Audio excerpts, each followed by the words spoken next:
저는 아닐 것 같은데. 저는 주로 많이 틀리거든요. 이게. 근데 이거는 맞지 않아요. 코로나하고 대상포진하고 관계 있다는 얘기는 저는 처음 듣거든요. 아닌 것 같아요. 이건. 다르지 글쎄. 않을까요, 바이러스가? 근데 이게 코로나19 걸린 분들 보면 회복할 때 이렇게 면역력 떨어지고 네. 몸도 처지고 이런다 그러니까 이게 면역력 질환이라고 그러니까 네. 관련이 그렇지만 아닌 것 같아요. 네. 여기에 좀 갈렸습니다. 아닌 여기에 거예요. 정답이 있을까요, 한지민 선생님? 네, 정답은요. O입니다. 아, 뭐가 맞아요? 네, 실제로요. 오. 코로나19에 걸린 50대 이상에서요. 이 대상포진 바이러스에 해서 걸릴 가능성이 더 높다는 연구 결과가 있습니다. 아까 말씀하셨던 것처럼 네. 이 코로나19에 걸리게 되면서 면역력이 약해지고 면역력이 약해지기 때문에 이 대상포진의 발병이 더 많다라고 할 수가 있는 거죠. 그러면 그때 코로나 한창 기승일 때 네. 대상포진에 걸렸던 분들 또는 대상포진에 걸린 분들도 면역력이 약해져 있으니까 코로나에 걸릴 확률도 커졌어요. 그렇죠. 네. 그리고 또 그렇구나. 이게 코로나 걸리고 나면 코로나도 사실 코로나 후 후유증이 네. 있잖아요. 그럼요. 근데 거기다가 막 대상포진까지 걸리고 이러면은 정말 힘듭니다. 그래서 왜냐하면 약도 뭐 여러 가지 뭐 항바이러스제도 먹어야 되고 또 코로나에 관계된 약도 먹어야 되고 하니까 너무너무 이 관리하기가 힘듭니다. 네. 결국은 면역력이네요. 맞아요. 면역력 건강을 그게 챙겨야 되겠습니다. 이어서 두 번째 소문 먼저 보겠습니다. 보여주시죠. 자, 두 번째 소문은요. 대상포진 한 번 걸리면 계속 재발한다. 이게 진실일까요? 거짓일까요? 저는 재발한다고 들었던 것 같아요. 아까 뭐 근데 아까 평생 난다고 했으니까. 그 남편 몇 번 세 번. 걸리셨다고. 맞아. 저도 거기서 힌트. 한 번으로 그치는 사람 거의 없는 것 같아요. 아까 뭐 평생 지속된다 이런 말씀도 하셨고 네. 그 어떤 바이러스인가 이렇게 몸 안에 이렇게 잠재적으로 있다가 이렇게 튀어나오고 하는 것 같아서 계속 걸리지 않을까. 이게 재발률이 높은 건지 아니면 완치라는 게 아예 없는 병인지 글쎄. 이게 또 의미가 좀 다르거든요. 정답은 뭐예요? 일단 재발에 대해서 얘기를 한다면 O라고 할 수 있습니다. 네, 재발은 충분히 할 수 있고요. 이게 이제 만성 질환인지 아니냐라고 했을 때는 사실 조금 애매한 부분이 좀 있을 수 있습니다. 이 대상포진이라고 하는 것은 우리 몸속에 잠복되어 있던 수두 대상포진 바이러스가 면역력이 약해진 상태를 틈타서 재활성화되면서 나타나는 증상이라고 이제 많은 분들이 보시는 시청분들도 아실 것 같아요. 그런데 이 대상포진이 발생하고 난 다음에 그 체내 면역력 자체가 회복이 되면 대상포진 바이러스는 없어지는 게 아니고요. 몸 안에 다시 신경절로 잠복하게 됩니다. 즉 숨어 들어가는 것이죠. 이렇게 신경절 안에 잠복하고 있다가 다시 면역력이 약해지는 상태에서는 재발을 할 수 있습니다.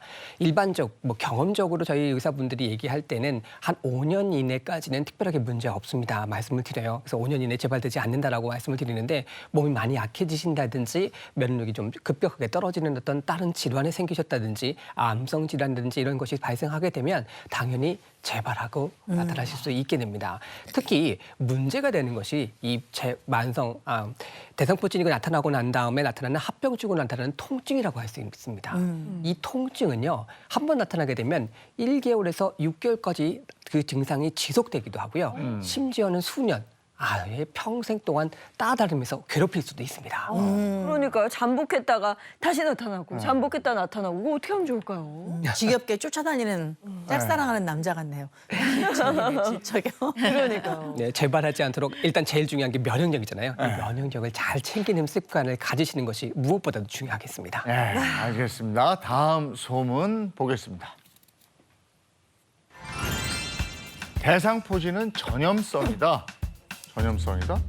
저는 O. 앞서 대상포진은 그 수두 바이러스와 같은 거다라고 하셨는데 이제 어렸을 때 수두 걸리면 학교에 안 나오게 했잖아요. 네. 이거는 전염이 되지 않을까? 저는 O입니다. 저는 전염된다는 얘기는 못 들어본 것 같아요. 대상포진 걸렸다 그러면 아파서 어떻게 너무 많이 아프겠다 이런 얘기 하지만 저리가 옮으니까 이런 얘기는 못 들어본 것 같고 남편도 걸렸는데 저는 괜찮았거든요. 저도 그래서. 별로 가까이 안 지내서 남편이 걸리셨다는데 안 걸리셨으니까. 네. 그리고 저도 대상포진은 뭐 힘들고 아파서 쉬는 네. 거지 뭐 누구한테 옮길까 봐 쉽게 얘기예요. 이건 아니었거든. 그래요? 이게 전염성이 X입니다. 있는 건지 없는 건지. 정답은요? 정답은 있습니다.